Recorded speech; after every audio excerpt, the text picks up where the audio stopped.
Bonjour. Aujourd'hui, donc comme vous voyez le petit film qui défile, je vous parle de l'ortie.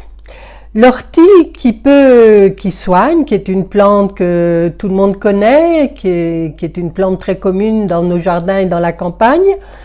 Et c'est possible de se soigner avec l'ortie. Si votre chien, même votre chat, marche dans de l'ortie, ça peut lui provoquer une réaction allergique. Comme pour nous d'ailleurs. Donc c'est une réaction douloureuse, ça chauffe, ça fait des cloques, des petits boutons. Et donc pour cela, quand c'est arrivé, parce que j'ai déjà eu des cas de chiens particulièrement qui avaient eu l'imprudence d'aller mettre leur museau où il fallait pas, et donc il y avait quand même une réaction au niveau de la truffe, même au niveau des pattes. Et donc dans ce cas-là, j'ai conseillé en homéopathie Urtica urens et également Apis mellifica. Donc c'est de l'homéopathie qui sont des remèdes homéopathiques donc qu'on prend en 5CH. Alors, la dilution c'est du 5CH. Il faut en donner tout de suite 10 granules et ensuite diminuer en passant 3 granules toutes les heures. Donc c'est très efficace. Moi personnellement, évidemment, je le faisais sous forme d'injection, puisque je l'avais aussi sous forme injectable, sous forme d'ampoule, et c'est très efficace sous forme comme ça, par injection, sous-cutanée, c'est très efficace l'inflammation, la réaction d'urticaire et part très vite. Donc Apis urtica est surtout conseillé quand on a de fortes démangeaisons, ce qui signifie d'ailleurs ortie en latin, urtica urens c'est ortie, et avec présence donc urtica urens on l'utilise en cas de présence de boutons rouges et chauds. Tandis que Apis mellifica est conseillé si votre chien ou votre chat a une réaction très importante sous forme d'édème. Donc on peut lui donner, et en même temps, dans les deux cas, en cas de piqûre d'ortie, on peut donner les deux, aussi bien Urtica urens que Apis mellifica. Toujours en 5CH. En cas d'urgence, c'est toujours bien de donner 10 granules de chaque à la fois et ensuite d'espacer avec 3 granules ou toutes les demi-heures suivant la gravité de la lésion, enfin et ensuite d'espacer toutes les heures. Soit comme j'avais conseillé dans certaines vidéos, vous pourrez le vérifier, on peut diluer aussi après 10 granules dans un demi-verre d'eau, vous mélangez bien avec une cuillère en plastique ou un bâtonnet en bâton, mais pas de métal. Une fois que c'est bien dilué, vous pouvez avec une seringue sans aiguille évidemment, pomper ce liquide et lui en donner. Si c'est un chien, vous pouvez donner jusqu'à 5 ml. Si c'est un chat, 1 ml de cette solution est tout à fait suffisante. Donc vous mélangez 10 granules de chaque dans votre verre d'eau et une fois que c'est bien fondu, ça prend un petit peu de temps, mais vous avez la solution toute prête à l'emploi. Et surtout quand ils ont été pris au museau, il suffit de soulever la babine, d'enfiler l'embout de votre seringue et de pousser doucement et au contact du liquide, il déglutira tout à fait normalement. Donc l'ortie, on peut aussi bien utiliser les feuilles que la racine. La racine est utilisée souvent pour chez les humains et chez les hommes en particulier, mais donc en fait les propriétés sont différentes.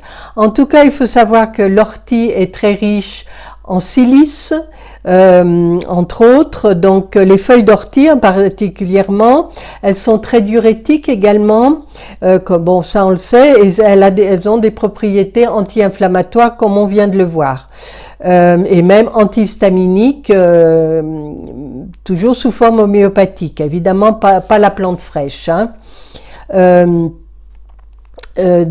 Généralement, c'est utilisé plutôt pour des inflammations au niveau de la peau, des inflammations cutanées.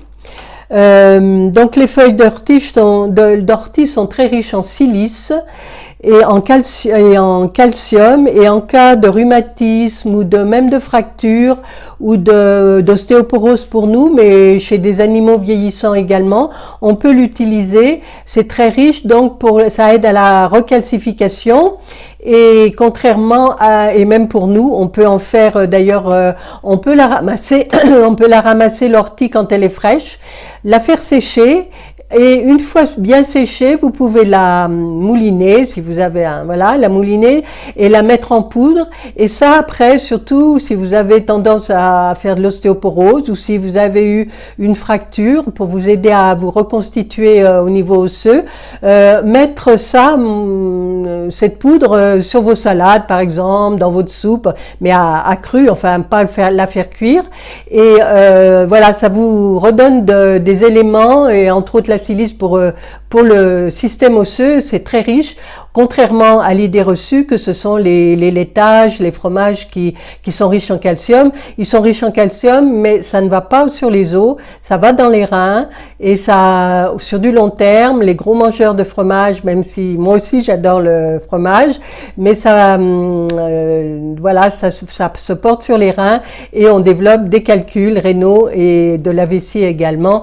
Donc ça, c'est moins drôle. Donc cette idée reçue que les laitages sont riches en calcium, ça n'est pas le bon calcium, en tout cas pour nos os, pour notre ossature.